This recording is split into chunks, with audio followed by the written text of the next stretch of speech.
Hello and welcome to the Karate Priest Podcast. I'm your host, Father Daniel Duplantis. I'm a martial artist, musician, airman, and a priest of the Diocese of Houma Thibodeau. One of my other passions in life is teaching, especially teaching about the Catholic faith. Catholicism is a very deep faith. Jesus himself told Peter to put out into the deep for a catch. The most significant answers to life's most important questions often lie deep beneath the surface. Many people have questions about their faith. Through this podcast, my aim is to explore these questions and encounter incredible people along the way. Their stories show that God is constantly at work in our lives every single day, sometimes in the ordinary and sometimes in the extraordinary. Some of the topics treated in this podcast may be sensitive or controversial, but their discussion holds the key to truly living as God created us to live, which is to say that He created us to live in authentic freedom, loving Him above all else.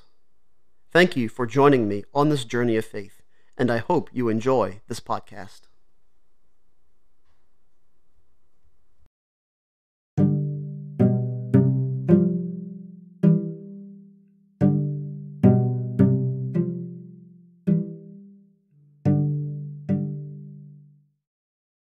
Hello and welcome back to the Karate Priest Podcast. I'm your host, Father Dan Duplantis, and today I'm joined once again by my lovely, seems like almost co-host at this point.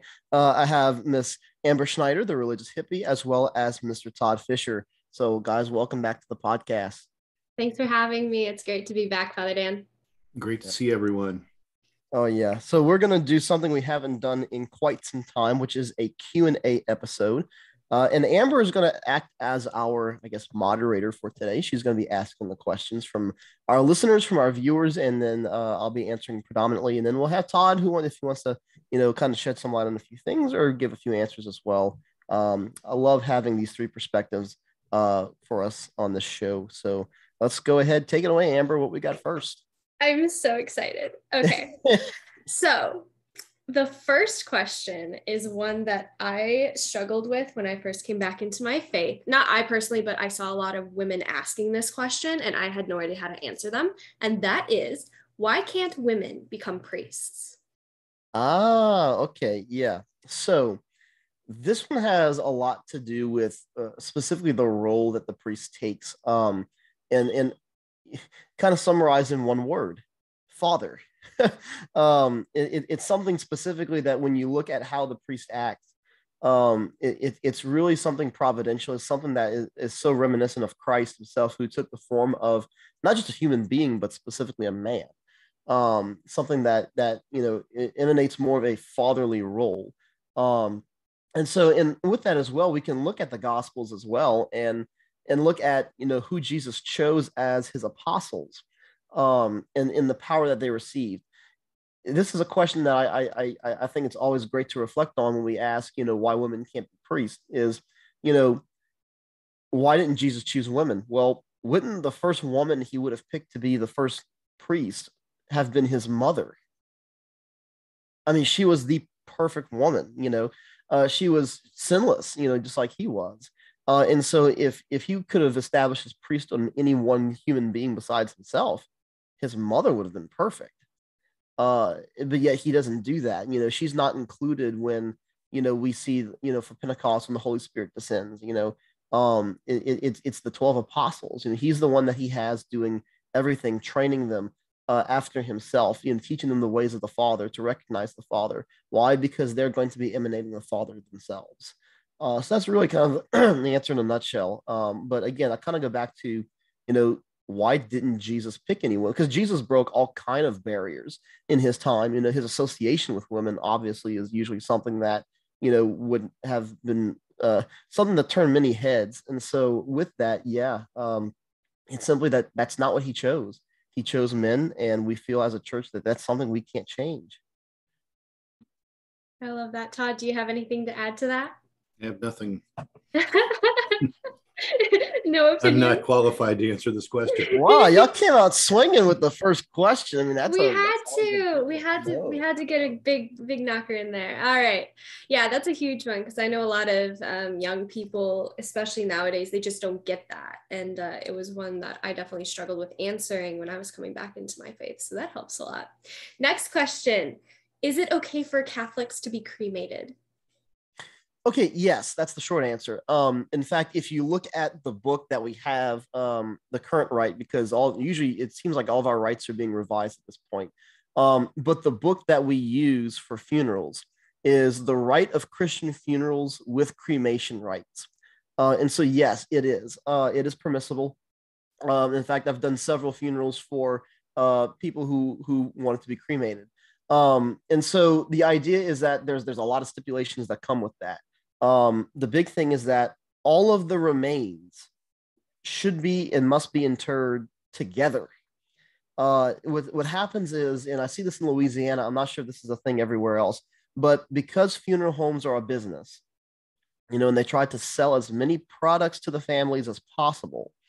I've seen it where they will make pieces of jewelry where you can carry people's ashes in. You hear of people scattering ashes. Looking at the faces Amber's making right now, it doesn't sound like the jewelry with people's ashes in is something that's maybe done up in Chicago. No. Maybe that's just a Louisiana thing, because Louisiana people are strange, especially when it comes to death at certain times.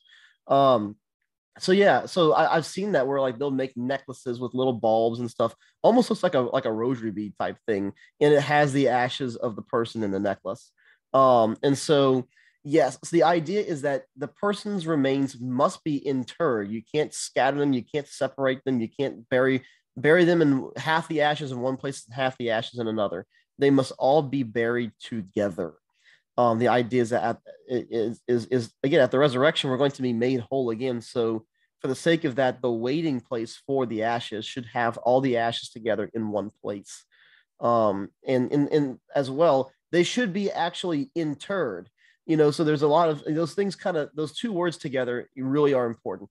Cremains should be interred, and they should be interred together. What happens is I hear also that people will get the person cremated, but then not have them interred, like not have them buried, not have them put in a crypt or anything. It's like, no, they shouldn't just be, on your mantle in your house. They actually should be in a cemetery, in a mausoleum, or however, they should actually be interred. I love that, because in movies and stuff all the time, they're like, oh my gosh, you knocked over grandma. And I'm like, why is grandma in your house? That's and that's supposed to be the case. There's supposed to be a dedicated resting place for the dead, and that's what we would use cemeteries for. Yeah. In New York, that is what you mentioned earlier on about encasing ashes in like a diamond and things like that, or in a locket and a necklace. Like that's a big New York thing to do. People will get, you can send ashes off to a company that will turn your loved ones into a gemstone, and they do it there mainly because there's not a lot of places to bury people in New York. So cremations are always more prevalent than burials. And many times people will use those ashes for just different odd things like that. Yeah. So an interesting follow-up to that is, I think there was a case recently where somebody had one of those necklaces and it got lost or something like that, or they ended up suing somebody because they ended up losing the necklace, maybe like at an airport or something. But it's dicey. That's the thing, is it really makes it difficult. And the deceased have a right for their remains to actually rest. I think is the big thing. Do you know the difference between a Christian cemetery and a Catholic cemetery? How people are buried? Well, I mean, we would say that Catholics are Christians, but But there are actually different cemeteries, though. Different cemeteries exist. So a Catholic cemetery, only Catholics can be buried in. A Christian cemetery, anyone that's Christian can be buried in. But do you know the burial style, how they're different in the cemeteries? Isn't it mainly like Catholic graveyards are specifically plots that have been blessed in a specific way, and like holy water and everything like that. But yeah, we had that issue with my grandparents. Well, generally in a Catholic cemetery, there's a cross in the middle of the cemetery, and all of the graves face the cemetery. So everyone that's buried in it will face toward the cross. Sometimes the cross is on an end, and then everyone is faced toward the end. But many of them, the cross is in the middle, and then all the graves face it. Whereas a Christian cemetery, people are buried east-west. And they're always buried to where, whether you have a headstone or a footstone, where the body's placed in the vault, the head will always be facing toward where the sunrise is. That's how a Christian cemetery works. Now, I have to give you some Louisiana background here because especially in South Louisiana, all right, you're all above ground, right? Exactly, because we are below sea level. It is very rare in South Louisiana to actually bury somebody straight into the ground. I really didn't see that too much until I got to the college seminary in Covington on the North Shore of Lake Pontchartrain, which ironically flooded 6 years ago. And at the abbey there, at the monastery, they buried people actually 6 feet into the ground. So I didn't get the whole 6 foot in the ground reference, for the longest time, because in Houma, everybody's pretty much buried above sea level. So you have these big mausoleums, especially because of the Catholic population here. Most of our Catholic churches have big mausoleums that we rack and stack the deceased. And so it's because, again, because of the threat of floods, we don't bury straight into the ground in South Louisiana. So that's why for us, the whole facing the crucifix in the cemetery is kind of irrelevant, because we kind of just it's the vaults are all very orderly, and it's not facing any particular direction. But it makes sense though the way you say that, because that's the whole reason for a Catholic funeral. Once they finish the viewing and they close the casket, they will roll the casket to where it is the deceased is facing the altar. And so the idea is that that's how you would be for mass. So it makes sense how you mentioned that, in a traditional, I guess maybe not traditional, but in an ordinary above sea level Catholic cemetery, how everybody would be facing the crucifix. The exception to that at a Catholic funeral is a priest who dies. A priest who dies the funeral mass is not celebrated with the casket with him facing the altar. It's celebrated with him actually facing the congregation, because as a priest, that's where he would have been celebrating mass. He would have been the celebrant actually facing the people. So that's why a priest will be, for the funeral, he will actually be facing the congregation and not the altar. I didn't realize that question would be this interesting. It's actually got a lot of stuff out of it. So, and there's a lot to this as well. I mean, so actually, this is a funny story in Louisiana, talking about the funeral industry. Was that in Louisiana, this was about a decade ago.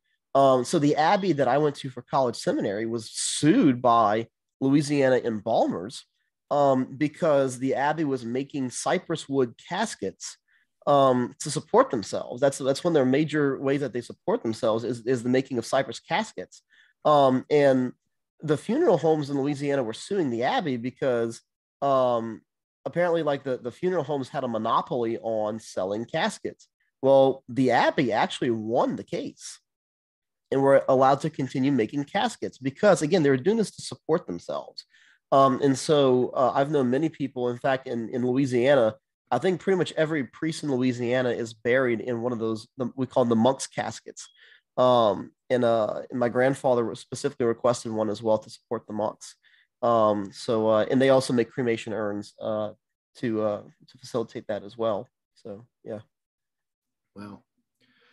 Well, your funeral will be a big to-do, Father Dan, because you'll have all the Air Force honors and color guard. There'll probably be a flyover, missing man formation. You will have all your regular priest ceremonial stuff, 21 gun salute. Well, I hope that's not anytime soon. That's and I don't know what the martial arts world is going to do. They're going to show up for you too. So there'll be this whole thing. It's going to be a huge deal. On the opposite this end is so of the morbid. spectrum. Let's move on to the next. Yeah, let's move on to the next question. On the opposite end of the spectrum is the opposite. When should a child be baptized? Can it be delayed? Question mark. I mean, I usually encourage as much as possible to have the child baptized as soon after they're born. Not in emergency, you can have them baptized in the hospital, but like as soon as like they're home, they're okay, schedule the baptism. Usually you want to schedule the baptismal seminar for first-time parents and godparents, a few months before the child's born. And that way, as soon as the child's born, you can, baptism scheduled. Like I was baptized exactly 2 months after I was born. I was born on May 2nd. I was baptized July 2nd. So I tell people like try not to wait as much as possible. You can't have in cases of emergency if the child is in danger of perhaps not making it out of the hospital, of having a priest come do an emergency baptism in the hospital. And what will happen afterwards is they'll do the baptism, and then they'll have a separate rite where you do all the explanatory rites of baptism. So like the candle, the white garment, the anointing with the chrism, the anointing with the oil of catechumens. I have heard of that happening where a child was baptized by emergency in the hospital, came out fine, and then they had the separate explanatory rites happen, just like you would at a regular baptism. They had that happen, I think, after Mass or something. But I tell people not to wait as much as possible, because heaven forbid, something happened to the child. You want them to actually die a Christian and actually die safe from original sin. It's what happens is there's always a struggle between the soul of the recipient of sacraments as well as the family's wishes. And I see that on the side of death as well. Same question can apply to, when should we get somebody last rites, which is always a very pressing question. I tell people, try not to wait till the last minute for last rites either. Like if they're put on hospice, you should call a priest as soon as they're put on hospice care, to do last rites. Like don't wait until they're actively dying, because it's very hard to judge how long they actually have left if they're actively dying. And it makes it hard on us priests to actually get there in time. I haven't made it a few times. I think twice I was too late, because there are sometimes I can't just drop everything and go. So baptism is the same thing, like not as emergency with baptism, but I've heard of cases of they want somebody to be a godparent, but because the person's not confirmed, they can't be a godparent yet. And so they'll delay the baptism until the godparent can get confirmed. Well, I hope they actually do plan on getting confirmed for the right reasons, but at the same time, it could take a year for them to get confirmed. And I wouldn't want to wait a year for the child to get baptized. You can have someone stand in as a proxy for the baptism, but the priority is get the child baptized. Right. No, 100%. And another question that kind of piggybacks off this one is, do unborn babies go to heaven? We would say yes. I mean, we wouldn't say they, by no fault of their own, if they're stillborn or even miscarried, that this was any fault of their own, so do they deserve to go to hell? Like, does God create them simply for them to not go to heaven? No. And so we would say that there's a baptism by desire of the family. There's also baptism by blood, by the fact that they died in the womb. So there's other routes that we would call baptism, especially those two: baptism by desire and baptism by blood, in which somebody could merit heaven by in baptism simply not be available or not be an option. Again, cases like stillborn or unborn babies who die. So yeah. Okay. No, it's interesting, because I know some people always debate on the whole thing because of original sin. They always debate on it, like, do they go to quote unquote limbo or something? And I don't know if limbo has really been accepted or rejected by the church. I don't think there's any real church teaching. No, and the concept of limbo originally comes from, this is where you have to know your medieval literature, comes from Dante's Divine Comedy. Limbo is it's not the first circle of hell. The first circle is where you have all the guys running around chasing the banner being eaten by flies. I think it's the second circle.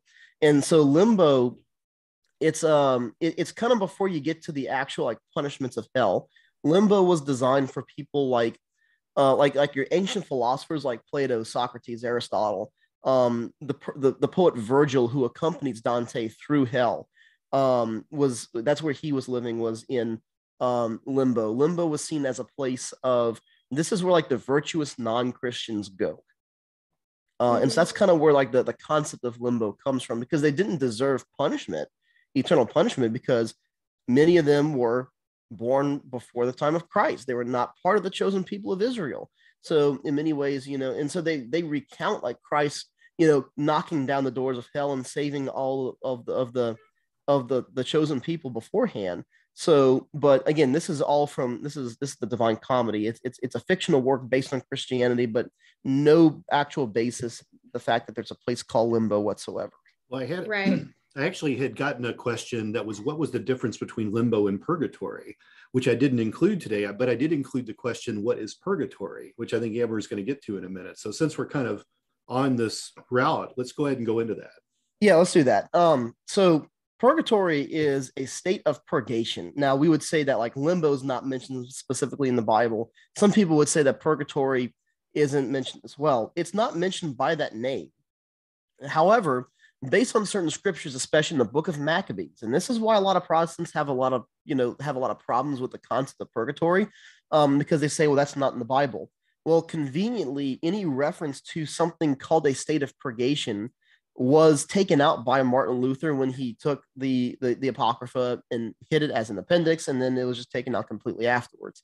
So like we look at books like Maccabees that reference the fact that they were praying for the dead.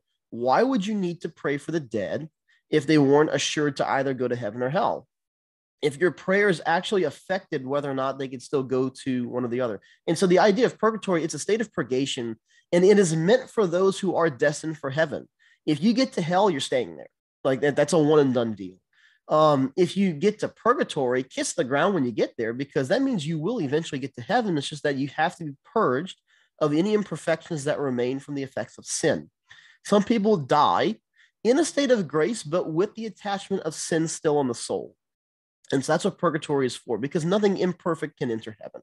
And so this purgatory, it's not like it's like this middle third state between heaven and hell that people would stay there for eternity. No, the idea is that it's a transitory period, not even so much a place. We say it's more of a state than a place, again, of purging the effects of sin, so that way one can perfectly enter heaven and receive the beatific vision as best as possible. But again, pretty much the references you would have to some kind of like purgation are taken out of scripture. One of my favorite places where that's mentioned is the book of Wisdom. And this is one of my favorite first readings for funerals. The souls of the just are in the hand of God, and no torment shall touch them. In that particular reading, it talks about as gold in the furnace, they were tried, and God found them worthy of himself. That's what purgatory is. We often consider purgatory a place of fire as well, because we think of fire as something that purifies. And that's why Wisdom uses the analogy of forging, which I've been on a forged in fire craze recently, watching that on History Channel on YouTube. So to talk about purgatory as a forge, it's where all the imperfections are taken out through the heat treat, right? And so you treat the metal, you treat your steel for your blade or whatever you're using it for. It takes out the imperfections, it strengthens it, it hardens it. And so when you finally do your heat treat and you quench the blade, you take it out the fire and you quench it from the heat, it should be nice, hard, all the imperfections taken out. And so purgatory it really is a great analogy to use forging to describe purgatory. And that's exactly what the book of Wisdom does. It's in scripture. It's just that Martin Luther conveniently took it out. I think he wanted to remove a lot more books than just that, but failed. He wanted to remove some of the Gospels too, like Hebrews and a couple others. Well, because Hebrews it's an epistle that specifically refers to Christ's priesthood. And so for someone who maybe wants to do away with the sacramental priesthood, yeah, that would be a good thing to take out if you were against the sacramental priesthood. He also wants to take out the epistle of James.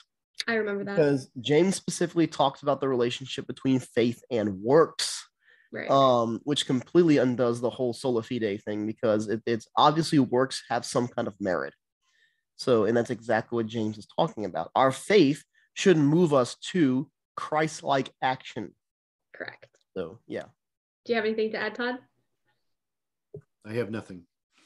That was good. I'm just listening, taking it in.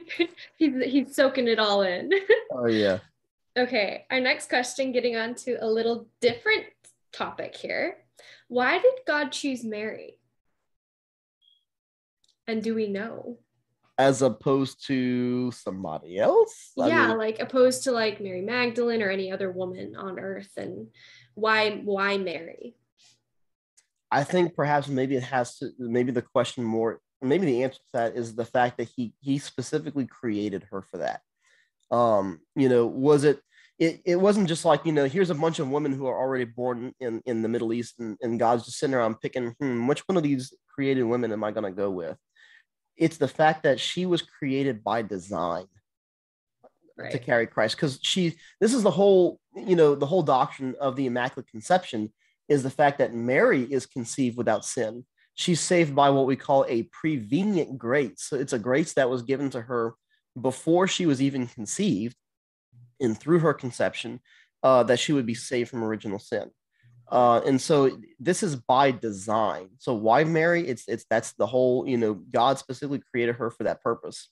Whereas it's not like they're just a bunch of women walking around and God's just up in heaven thinking, well, let's see here. What are my options here? That's not what it was. He created her by design to do that. Which is funny, because I always think non-Catholics think of it the way that you described it, is in the, like, women just walking around and God just chose one. He was just like, this is it. Like, this is the one. And I'm like, you're putting God in a box. And Protestants like to do that a lot. They put God in a box.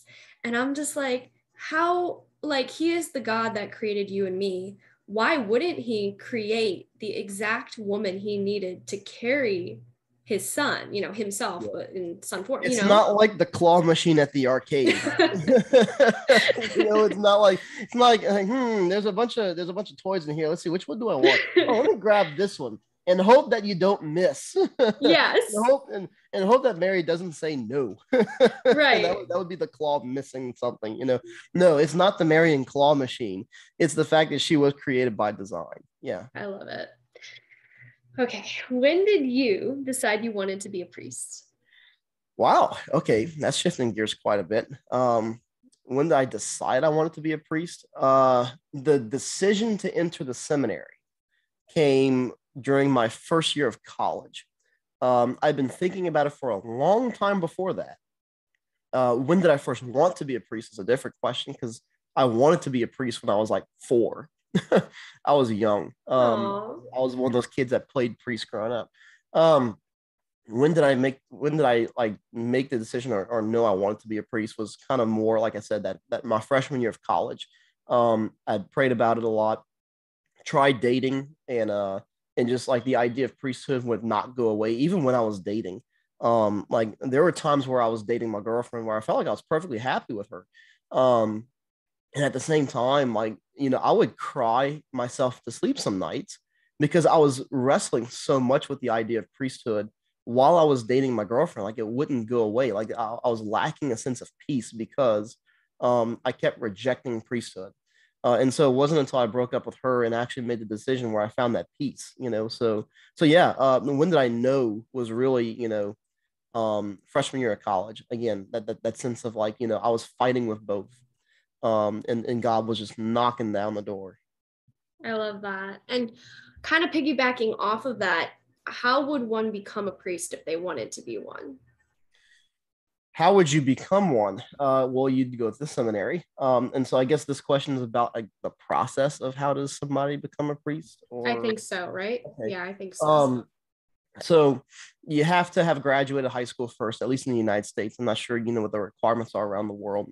There are still high school seminaries around the world. And so you would complete, your high school education at one of these high school seminaries. And these are actually more commonplace back in like the 50s and 60s and even before then. With the shortage of the priesthood, it hasn't really been feasible to have high school seminaries. And so the place where I went to college seminary was both a high school and college seminary. So a lot of our older priests went to high school seminary there. And so you go to the seminary. So for most guys nowadays in the United States, you would graduate high school, you would apply for the seminary through the diocese. And so you'd have to meet with the vocation director. There's a whole screening process of psychological evaluations, medical evaluations, interviews, things like that, just making sure that the diocese is actually, you're the kind of person that they want you to be a priest for the diocese. And so if you're accepted, you go to the seminary. You would do, if you don't have a college degree yet, you do your 4-year bachelor's degree in philosophy. And if you have a bachelor's degree, you'll do what's called 2 years of pre-theology. So it's your undergraduate theology and philosophy courses. And those are prerequisites for going to graduate seminary. And then you'll do 4 years at a graduate seminary, and you'll be ordained a priest at the end of that if you graduate and continue to, discern that, yes, I feel like I am called to be a priest. And that's kind of the nutshell process. It is changing slightly because the Vatican released a Ratio Fundamentalis a couple of years ago, and they were asking for something called a propaedeutic year. And so actually, I think it was released to the public like yesterday, is the newest edition of the program of priestly formation. And which I was like, crap, like why couldn't this come out like 2 days ago? Because in research for my book, I had to buy another copy of the one that we had before, the newest edition up until yesterday. And so it was on its way from Amazon. And then yesterday they released the newest one. So I'm like, well, I need to get the newest up-to-date version of it for my research. But what the propaedeutic year calls for, it's a year for a seminarian to more or less kind of live in his diocese, or at least that's what we're going to do for our diocese, where he's not per se at the seminary, but he is a seminarian. And the idea, it's like for a guy right out of high school, this is going to be his first year of seminary. And so it's a time for the diocese to really get to know the guy, but to specifically form his human side, like, to make sure that, can this guy do laundry by himself?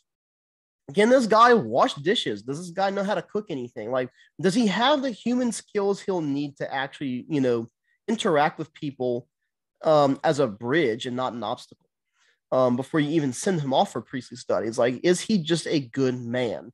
And so the idea of the propaedeutic year is to form him as a good man. And so in our diocese, we actually bought a formation house where these guys will be living for their first year of seminary. I think the idea is that they will take classes, and this formation house is right down the street from the university in our diocese. So the idea, I think, is that they'll take their first year of like core classes at the university, and they'll transfer to the seminary. But so they'll be taking classes there. They'll be doing ministry with the college kids there. So it's actually going to be really good that they get to form human relationships before actually going to the seminary. But that gives us a year to get to know the guy further, as opposed to maybe meeting this guy for the first time in the application and 2 months later sending him off to the seminary. And then, we really don't know the guy. So this is what the Vatican's asking, is for more intentional formation on the human side of things. So that's kind of the process right now of how it's working and how it's changing, in the last couple of years. It actually has changed quite a bit since I started seminary 9 years ago. So we're on a completely new edition of the program of priestly formation that just came out yesterday. So, now we're actually enacting that. Father exciting. Dan, just real quick. Yeah. In your particular path is unique. When did the Air Force come into play for you? Had you already been in the seminary? Was the Air Force first? What was your timeline? Yeah, so the seminary came first for me in terms of what institution did I enter. The military was kind of always on the back of my mind as well, growing up. So I have an uncle who did 20 years in the Army, and so anytime like he was assigned stateside, he was in Germany for the first couple of years that he was married to my aunt. And he was deployed to Iraq. And so they finally got to move back stateside back in 2006. And so anytime that, we had a major hurricane and we evacuated for, it's like Hurricane Gustav 2008 was a prime example of this. We would go to Fort Sill, Oklahoma, where he was assigned, and we would stay with them. So it was going to visit him at the base and staying with him for a while that like I got to see like the military environment, really kind of enjoyed it. So when I got to high school, I did ROTC, junior ROTC, for a couple of years. Really enjoyed it, and so the military was kind of always there. Really always wanted to serve. And so when I entered seminary, he told me, he said, there's a priest shortage in the military as well, which is due to the priest shortage everywhere, but it was really affecting the military. And so he said, since you're entering seminary, you should maybe at least look into it, see if that's a viable option for you. And that's what I did. So I kind of started doing some research on the different chaplain corps, so Army, Navy, Air Force. Surprisingly, the Air Force was actually the last of the three on my list of discernment. I thought first I was going to go Army because I did Army JROTC. My uncle was in the Army, and I really understood the rank structure. I knew the system pretty well. And just in prayer, it was a no. So I thought, okay, maybe the Navy, maybe like being on an aircraft carrier, would be a cool thing. And I grew up around boats my whole life, being in South Louisiana. And same thing in prayer, it was just a no. And I was like, man, like what's going on here? So started looking at the Air Force, and when I met with the bishop to talk about the idea at all, he asked what branch I was thinking of. I said, well, right now I've been praying with the Air Force and I haven't received any no's yet. And so he said, well, it's funny you say the Air Force because long story short, I have a debt to the Air Force that I owe them a priest. And so that was my answer right there. It was Air Force. So that's kind of how that came into play there. You were a commodity. I love it. Trade-off. Yeah. I love it. Okay. Moving on. I'm a 32-year-old Catholic, or I'm a 32-year-old and I want to become a Catholic. How do I start? Okay. Wow. I wish I could ask some background questions, because it kind of helps on an individual case to know where they are. Let's go like generic. Like if you're like, you decided you want to be in the faith. So I would assume this person's probably already kind of been going to mass, maybe at least just a couple times to check it out. Like if you're set, like I want to become Catholic, like I would assume that there's been some kind of period of exploration that they've been kind of checking things out, asking questions.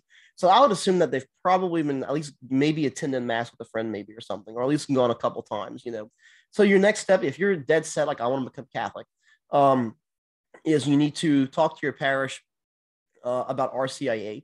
So, you would ask, call the office and say, hey, I want to become Catholic. I like this parish. Do you have an RCIA program? And when are you starting? Usually most RCIA programs will start from the beginning in the early fall. It's about a year-long process to go through that. So where you're kind of going, taking classes, and there's phases to RCIA, so but that would be the first step for them afterwards. Like once they decide I want to become Catholic, is you would go through the RCIA program, and then you would be, if you're not baptized yet by any other Christian denomination that has a valid baptism, you would receive baptism, first communion, and confirmation at the Easter Vigil. If you're already baptized, then you would just be confirmed and receive first communion. But all that would happen for RCIA at the Easter Vigil, which is always a really cool time, like to welcome them like at like the highest liturgy of the year into the church. So, but that would be the first step, is contact your parish and ask them about their RCIA program. And RCIA stands for Rite of Christian Initiation for Adults, which, like I said earlier, they're revising a lot of our rites. And so that's actually going to be changing to OCIA in the near future. It's going to be the Order of Christian Initiation for Adults, because it's actually several rites and not just one rite. And so they're going to call it the Order of Christian Initiation for Adults. That just came out in the last couple of months, that they're going to change the name from RCIA to OCIA.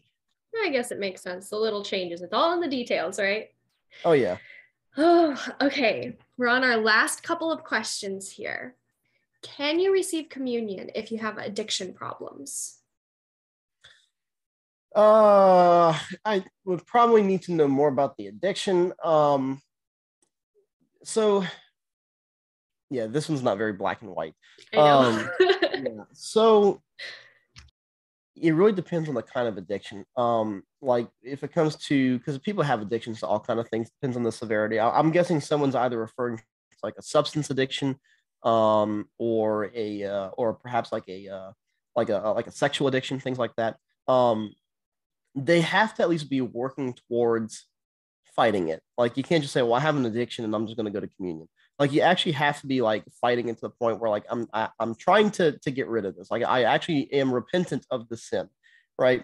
From what I've been told, and this is, because this has been a huge question in the seminaries as well, for us as we're training to be confessors, as neither of you would probably be shocked to hear this, there's been a huge increase in the use of pornography. That's very prevalent in our culture nowadays. And so with that, does viewing pornography and addiction to pornography, addiction to masturbation, would that stop somebody from receiving communion? And so most priests have come to a consensus that, as long as you're fighting it, if it's to the point where you're falling every couple of days, like, or maybe like once a month or something, like, would that stop you from receiving communion? They would say not necessarily.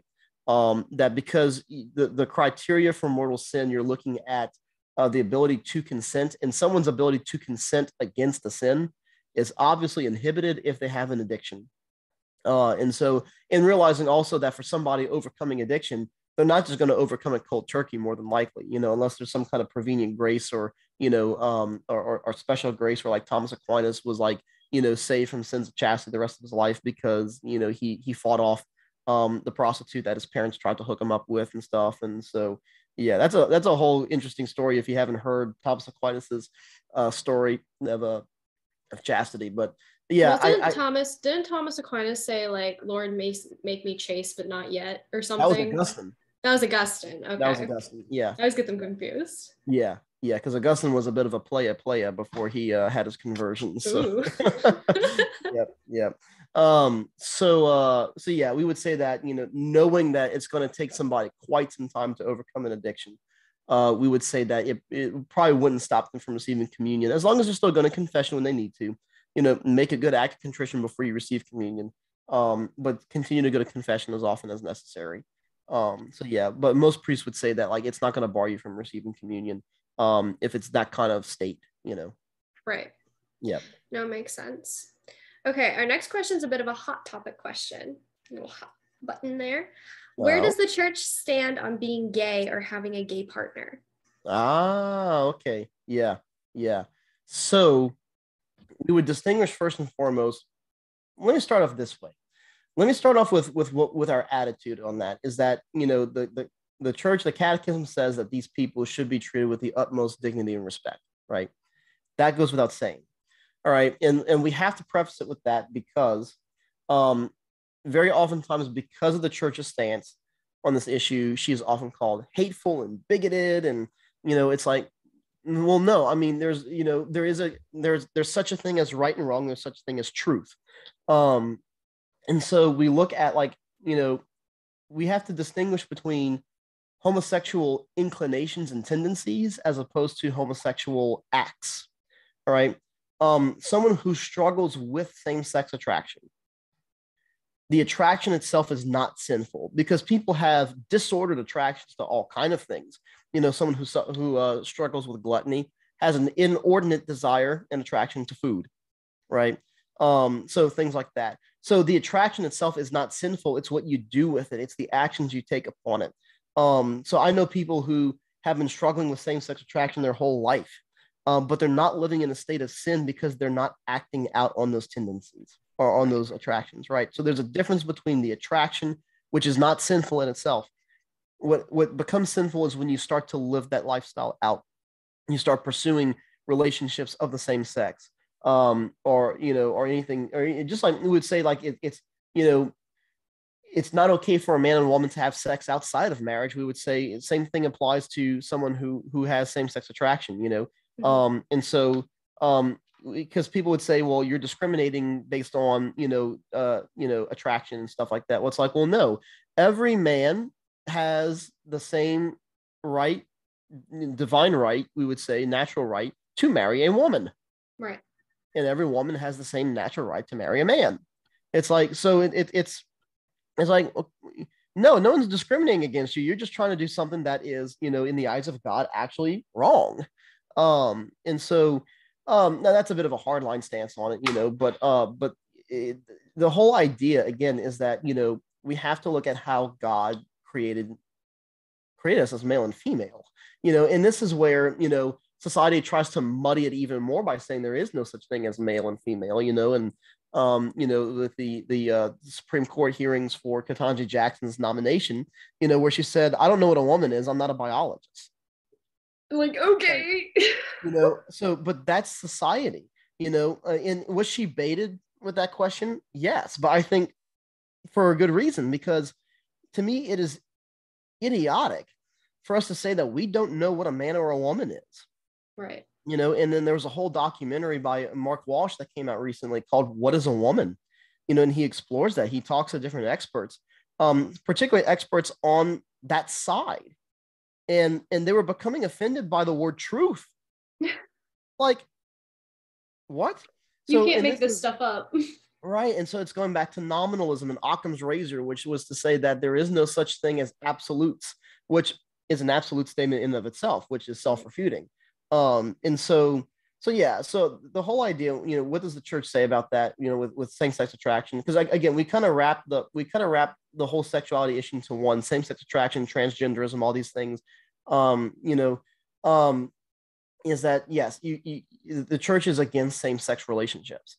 We absolutely want to walk with people who struggle with the attractions, who struggle with their image of self. If they feel like, we would call it gender dysphoria, mm-hmm. right? Is the psychological term for someone who feels like they're born in the wrong body. Right. But again, we walk with them in the utmost compassion, but they have to be willing to strive towards holiness to actualize the self that God created them to be. And we can say that God did not create them to be in the same-sex relationship. He did not create them in one body as a mistake, and so we would encourage, and there are resources for people who struggle with same-sex attraction. And I know there's I'm trying to remember the name of the program.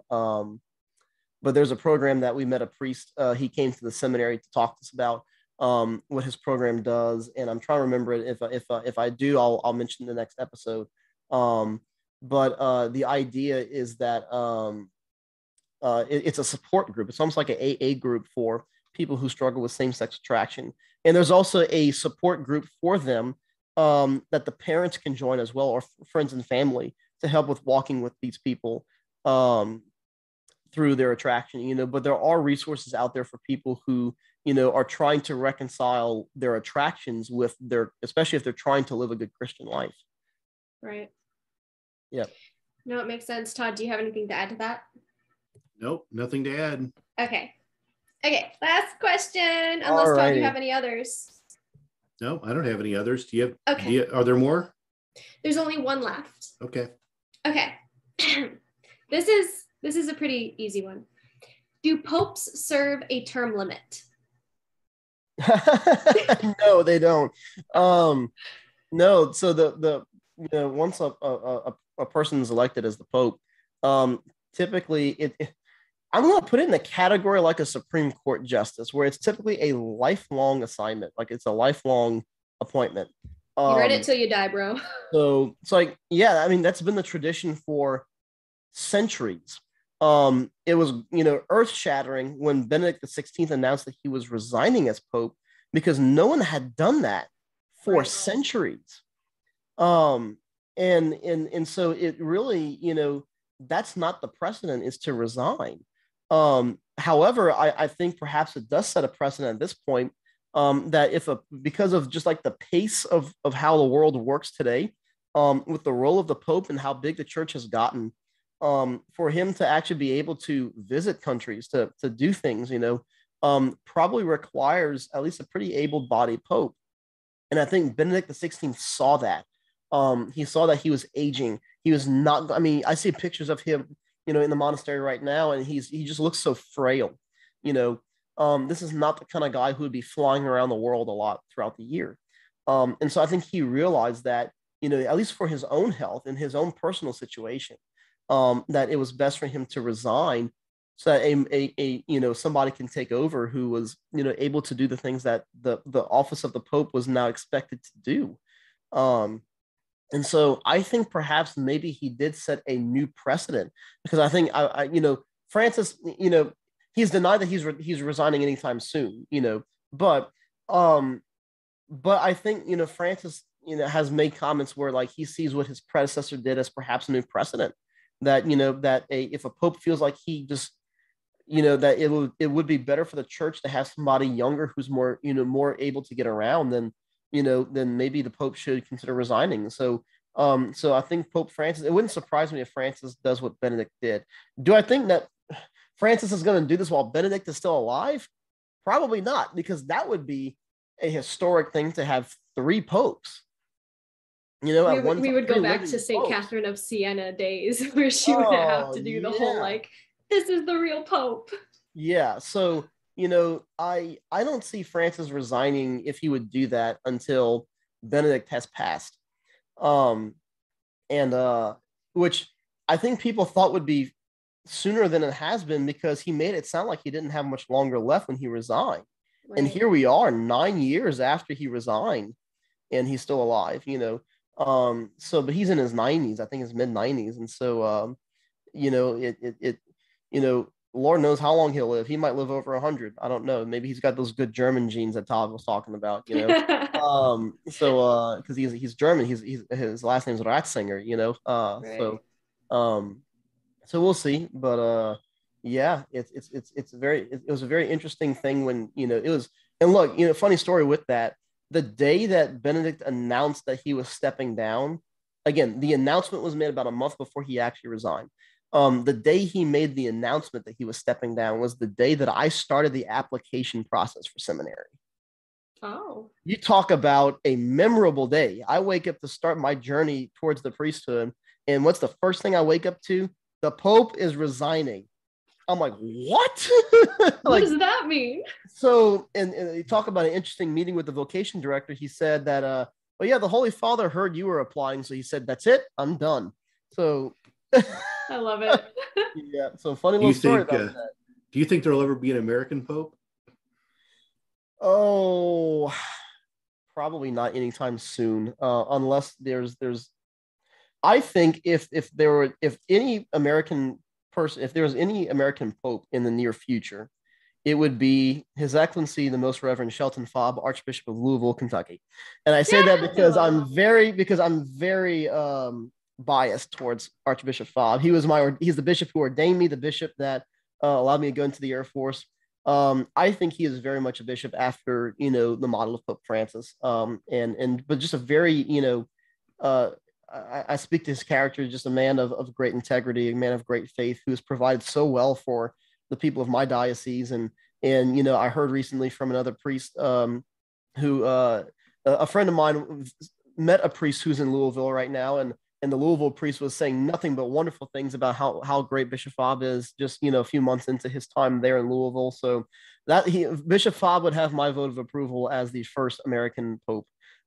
So do I think it's going to happen anytime soon? Probably not. I don't think the world is ready for an American Pope. But if it were to happen soon, my vote would be for the Most Reverend Shelton Joseph Fabre. Is there an age minimum to be a Pope? Like you have to be 35 to run for presidential office here? Is there a minimum for that? Or can a 21-year-old? A 21-year-old, I think actually, yes. I think the minimum age is 18. I think the criteria is that it has to be a male, at least 18 years old, who does not necessarily have to be a priest, but must be able to be ordained a priest, because the Pope is the Bishop of Rome. How in the world in this day and age, an 18-year-old who is not ordained a priest would be selected as Pope? It's impossible at this point. I don't think it would ever happen. Like, unless the cardinals are all sitting in the conclave being like, the Holy Spirit is saying this particular name and he's not in this room. We got to go find this guy. Boy, that would be an interesting story. That would be iconic. But, more than likely, it's going to continue to be a cardinal elector who gets chosen to be the Pope. That's pretty much, I think, maybe now a precedent's been set. Although that's not the absolute requirement now. I think from now on it's going to be a cardinal elector, unless there's another archbishop who's not a cardinal who maybe works in the Vatican or something who would be elected. But you have to. It's funny. I think you do have to be at least 18. But again, more than likely it's going to be somebody who's already a bishop or at least already a cardinal. So yeah. Interesting. Well, I'll go back to one other point that you were talking about earlier. Okay. I asked you about your path of whether you went into the military first, or whether you were moving toward priesthood first, whatever it was you were doing. But I'm going to tell Amber, because I don't think she's heard me say this before, is I'm hoping that you'll move from the Air Force to the Space Force so that you can be the first priest in space. I think that would be awesome. So, I remember you saying that. Yeah, you called me. I will never actually end up like as a member of the Space Force, because the way it's going to work is that especially with like the chaplain corps and the doctors, is going to be how like the Marine Corps' relationship is with the Navy. How the Marine Corps would access Navy doctors Navy chaplains, Navy JAGs. It's going to be the same thing for the Space Force, that because they're going to fall under the Department of the Air Force. They're going to have Air Force chaplains, Air Force doctors, Air Force JAGs. Interesting. Yeah. So I might end up being assigned to a Space Force base, but as an Air Force officer. So I'll never get to wear the spiffy new Space Force uniforms that they're rolling out, and but that would be cool though. Do I think a priest is ever going to get to go to space? I'm not sure. We'll you'd have to be trained for that pretty hard, right? Yeah, like you got to go through all the zero gravity stuff. Has anyone ever delivered a mass to space before, to the space station? Do you know? Has the Pope ever broadcast live across? I don't know if I've ever heard of that. I would imagine that with today's technology, they could do that, and I wouldn't be surprised if, people on the International Space Station were watching live stream masses. Has one ever been done intentionally for the space station? I'm not sure. Again, there's never been a priest in space, so it's not like you've ever had mass in space yet. Cape Canaveral is, is it in the Diocese of Orlando? I think. So this is the thing: the space station and the moon actually have a diocese. And it's whatever diocese Cape Canaveral is in. So I think it's the Diocese of Orlando. I'm not sure, but if whatever diocese Cape Canaveral is in, or is it Miami? One of those. Yeah. If you have to do that quickly while I'm kind of talking about this. But the idea is that because it was we've somebody walked on the moon. It was claimed for the United States. But what happens is it's the same rules as in the old days of sea exploration, where you had Spanish explorers who would come to the New World, and the dioceses in the territories of the New World fell under the dioceses of the port that the ship departed from in Spain. So same thing with France, for New Orleans, because New Orleans, the Louisiana was founded by French settlers. Same concept, right? So that's how it would work. So you had a lot of, even it's in colonial America, there's a lot of governance church-wise in Spain and France, because technically those dioceses were responsible for the territories in the New World that the dioceses had not been founded yet in the New World. Same thing with space. So the International Space Station and the moon, it's a particular diocese in Florida, whatever one Cape Canaveral is in, that since Cape Canaveral is in essence the spaceport that our vessels launched from for the lunar landings and things like that, then that diocese has jurisdiction over the moon. Wow. That's so interesting. Great. Yeah. Cape Canaveral, it says it's in Brevard County, Florida, and it's off of the Atlantic coast. So is it closer to Orlando or Miami? It looks like it might be closer to Miami. So it might be the diocese. Orlando. No, it's right by Orlando. Never mind. Okay. So I think it's the Diocese of Orlando then that bishop has jurisdiction over the moon and the International Space Station. Yeah. We need to get the army of religious hippie fans to do a email campaign to NASA about getting mass performed on the space station. Yeah, see if we can get some public interest in this. Well, that's the thing, is that whoever does that mass would probably have to stay there for a while, because I mean, unless they would be willing to send me right up and send me right back down. I mean, otherwise Bring enough Jesus with you. You'll be fine. Otherwise, I'd be stuck on the space station for several months probably. We'll make a call to Elon Musk and we'll see, because he seems to be sending things to space constantly. So maybe we can get you up back down real quick. I believe he is Catholic. He did just meet with the Pope the other day, right? I think he just had a family photo taken with him. I saw that, but it looks so awkward. I'm not sure if he's Catholic though. I mean, there's a lot of people who meet the Pope and necessarily Catholic. But, I'm not sure, but anyways, great episode, guys. Thanks for helping out today, Amber. Thank you so much. Yeah, I really enjoyed it. Thank you for having me, Father Dan. Oh, for sure. Anytime. I love these little Q&A episodes. Always some good topics and great discussions. So, and again, thank you too for joining me once again. So I hope our listeners, you enjoyed this episode today, a little impromptu Q&A. If you ever have any questions that you'd like to have answered on the show, you are more than free to either, if you follow the Facebook or the Instagram pages for the Karate Priest, message there, or you can email your questions to thekaratepriest@gmail.com. So that'll do it for today's episode. So thank you, and we'll see you next time.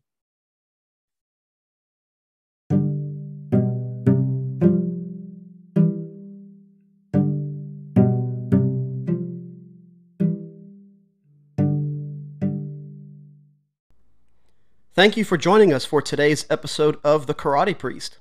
If you enjoyed this podcast, go ahead and like The Karate Priest on Facebook, follow us on Instagram, and subscribe to the YouTube channel. If you're ever in South Louisiana, come visit me at the Cathedral of St. Francis de Sales in Houma. If you have any questions or comments about the show, you can also email me at thekaratepriest@gmail.com. Your questions are welcomed and may be used in future episodes. May the blessing of Almighty God, the Father, and the Son, and the Holy Spirit come down on you and remain with you forever. Amen. Thank you for listening to this podcast.